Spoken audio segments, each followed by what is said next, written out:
My friend after marriage மாமியார் வீடு. மா பாயசம் பண்ண சொல்றாங்கம்மா. இதெல்லாம் நம்மகிட்ட சொல்லவே இல்லைல்ல கல்யாணத்துக்கு முன்னாடி. எவ்வளவு ஸ்பூன்மா பால் ஊற்றணும்? டம்ளரா?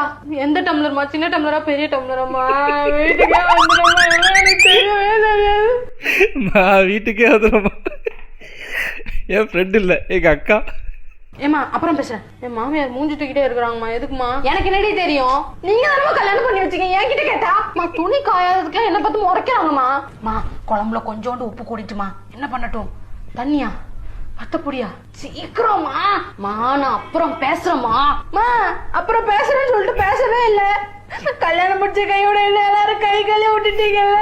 என்ன மறந்துட்டீங்கல்ல? கேரட் சின்னதா வெட்டணுமா பெருசா வெட்டணுமாமா? எதுக்கா? சாப்பிடுதாமா? இருங்கம்மா கேட்டு வரேன். அம்மா நான் எப்ப நம்ம வீட்டுக்கு வருவேன்? நீங்க சொல்றத பார்த்தா என்ன இங்கே இருக்க சொல்வீங்க போலயே. எனக்கு ஒரே ஃப்ரஸ்ட்ரேஷனா இருக்குமா. நீங்க இருக்கிறவங்கள பார்த்தாலே டென்ஷன் ஆகுதுமா. சின்ன வயசுல நீங்க என்ன சொன்னீங்க? தெரியாத ஆட்களோட பேசக்கூடாது, தெரியாத ஆட்கள் எது கொடுத்தாலும் வாங்கி சாப்பிடக்கூடாதுன்னு சொன்னீங்கல்ல. இங்க இருக்கிற யாரையுமே எனக்கு தெரியலமா. இங்க இருக்க யாரையுமே எனக்கு தெரியல.